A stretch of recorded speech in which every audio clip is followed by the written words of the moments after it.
दोस्तों, अगर आपको लगता है कि आपकी जिंदगी रुक गई है, आप बार बार असफल हो रहे हैं, आत्मविश्वास खत्म हो चुका है और आपको समझ नहीं आ रहा कि खुद को फिर से कैसे खड़ा करें, तो आज की यह वीडियो आपकी जिंदगी बदल सकती है। आज हम बात करेंगे रीबिल्ड योरसेल्फ किताब की। यह किताब बताती है कि इंसान टूटता क्यों है और खुद को पहले से ज्यादा मजबूत कैसे बना सकता है। अगर आपको यह वीडियो पसंद आए तो लाइक करें, चैनल को सब्सक्राइब करें और बेल आइकन दबाना न भूलें।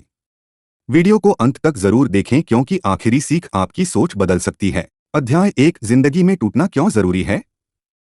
लेखक कहते हैं, हर इंसान किसी न किसी समय टूटता है, लेकिन वही टूटना उसके नए जीवन की शुरुआत भी बन सकता है। जब कोई व्यक्ति असफल होता है, रिश्ता टूटता है, पैसा खत्म हो जाता है या लोग साथ छोड़ देते हैं, तब उसे लगता है कि सब खत्म हो गया। लेकिन सच यह है कि यही समय आपको नया इंसान बनने का मौका देता है। जैसे सोना आग में तपकर और शुद्ध बनता है, वैसे ही इंसान मुश्किलों से गुजरकर मजबूत बनता है। सीख, मुश्किलों से भागो मत, उन्हें अपनी नई शुरुआत समझो। अध्याय 2, अपनी कमजोरियों को पहचानो। ज्यादातर लोग अपनी गलतियों का दोष दूसरों को देते हैं, लेकिन लेखक कहते हैं, जब तक आप अपनी कमजोरियों को स्वीकार नहीं करेंगे, तब तक बदलाव संभव नहीं है। अपने आप से पूछिए, मुझे किस चीज का डर है? मैं बार बार कहाँ गलती करता हूँ? मेरी सबसे बड़ी कमजोरी क्या है? यही सवाल आपको बेहतर इंसान बनाएंगे। अध्याय 3, आपका दिमाग आपकी सबसे बड़ी ताकत है। हम जैसा सोचते हैं वैसे ही बन जाते हैं। अगर आप रोज सोचते हैं, मैं कुछ नहीं कर सकता, तो आपका दिमाग उसी हिसाब से काम करेगा। लेकिन अगर आप रोज कहें, मैं सीख सकता हूं, मैं बदल सकता हूं, मैं सफल बन सकता हूं, तो धीरे धीरे आपका पूरा व्यक्तित्व बदलने लगेगा।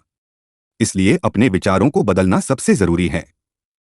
अध्याय 4, कंफर्ट जोन छोड़ना सीखिए। कंफर्ट जोन वह जगह है जहां सब आसान लगता है, लेकिन वहीं सबसे कम ग्रोथ होती है। लेखक कहते हैं, अगर आपको नई जिंदगी चाहिए, तो आपको नए डर का सामना करना होगा। नया काम शुरू कीजिए, नई स्किल सीखिए। लोग क्या कहेंगे, इसकी चिंता छोड़िए। यही ग्रोथ का रास्ता है। अध्याय 5, डिसिप्लिन मोटिवेशन से ज्यादा जरूरी है। मोटिवेशन कुछ घंटों तक रहता है, लेकिन डिसिप्लिन जिंदगी बदल देता है। अगर आप रोज केवल 1% बेहतर बनते हैं, तो 1 साल बाद आप पहले जैसे नहीं रहेंगे। इसलिए छोटे छोटे अच्छे हैबिट्स बनाइए।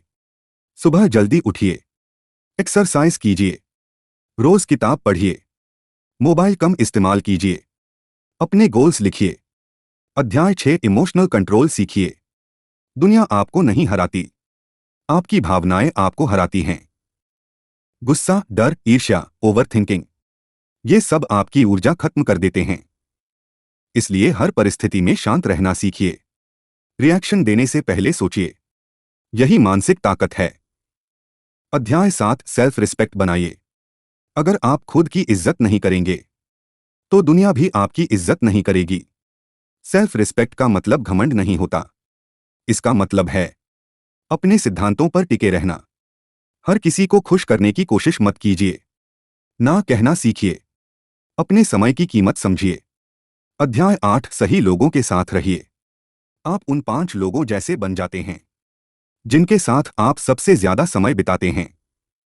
अगर आपके आसपास नेगेटिव लोग हैं, तो आपकी सोच भी वैसी हो जाएगी। इसलिए ऐसे लोगों के साथ रहिए जो आपको इंस्पायर करें, जो आपकी ग्रोथ चाहते हों, जो आपके सपनों पर विश्वास करें। अध्याय 9, एक्शन सबसे बड़ी ताकत है। नॉलेज बहुत लोग लेते हैं, लेकिन एक्शन बहुत कम लोग करते हैं। लेखक कहते हैं, परफेक्ट समय कभी नहीं आता। आज से शुरुआत कीजिए। छोटा कदम भी बड़े बदलाव की शुरुआत होता है। अध्याय 10, अपनी नई पहचान बनाइए। अगर आप खुद को बदलना चाहते हैं, तो केवल आदतें नहीं, अपनी पहचान बदलिए। मत कहिए, मैं कोशिश कर रहा हूं। कहिए, मैं एक अनुशासित इंसान हूं। मत कहिए, मैं पढ़ने की कोशिश कर रहा हूं। कहिए, मैं रोज सीखने वाला इंसान हूं। आइडेंटिटी बदलते ही बिहेवियर बदलने लगता है। Conclusion, ending. दोस्तों, रीबिल्ड योरसेल्फ केवल एक किताब नहीं बल्कि खुद को दोबारा बनाने का एक पूरा रोडमैप है। याद रखिए, आपका अतीत आपकी पहचान नहीं है। आप आज जो फैसले लेते हैं वही आपका भविष्य तय करते हैं। अगर आप हर दिन सिर्फ 1% बेहतर बनने का फैसला करते हैं